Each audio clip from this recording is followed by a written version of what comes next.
Hello everyone, in this video I'll be showing you an OP Eclipse Shotel build guide in Elden Ring. So this can imply Deathblight, which is extremely useful in PvP because you can take out enemies that are healing themselves. What's cool is you can also apply it to two of them if you got one in New Game Plus. So this is a really effective weapon for a variety of reasons, but it deals a ton of damage, as you'll see here. With a single press of L1, we're able to take out most basic trash mobs here with over 1200 damage, so that is really good. But it also has a unique trait among not all the curved swords get extra damage on heavy attacks, but this one does, so that's a nice little benefit of this. It'll also attack through shields, so these guys here have shields and we just knock them off the edge.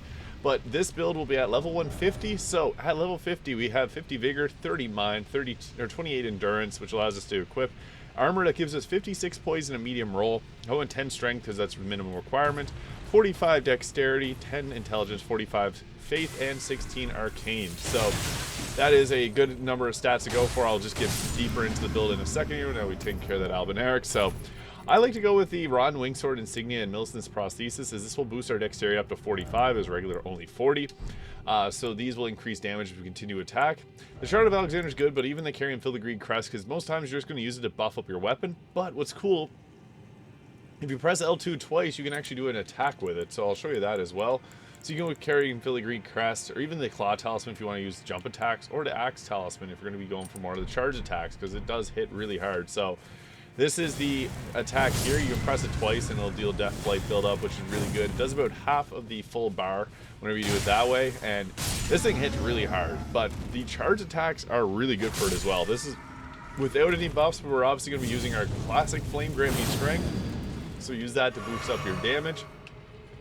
I also like to have blood flies on there. I have my arcane set to 16 for that reason, because sometimes it's just nice to be able to inflict bleed on a target, and blood flies, or the swarm of flies, will inflict it really quickly. So you can see there, we can also do a good amount of posture damage with this weapon. So that is another nice thing about this. It's kind of funny animation there, but this will hit through shield, and it also attacks really fast. So there's a lot of reasons to like this weapon, but if you're someone that likes to play in PvP, this weapon's great because it'll deal additional damage to, it'll deal the Deathblight build up. So even if they're chugging potions, they're still going to have that bar building up in the bottom.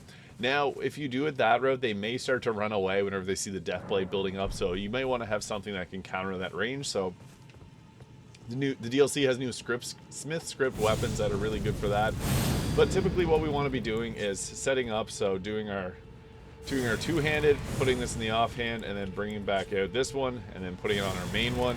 If you just have one, that's fine as well, but this does an incredible amount of damage, 1400 on a charge attack there, and then pressing it once, you're able to one-shot a lot of these enemies. So incredibly powerful and a fun weapon in general to use. So I highly recommend giving this one a shot because, well, it's a legendary weapon. I feel like a lot of people underrate how useful it is. It was really good at launch for destroying targets because it was kind of glitchy, and it had multiple glitches where people would get stuck in the Deathblight animation. So it did get a notorious name for itself, but as you can see, it hits really hard, so you can take out enemies really quickly.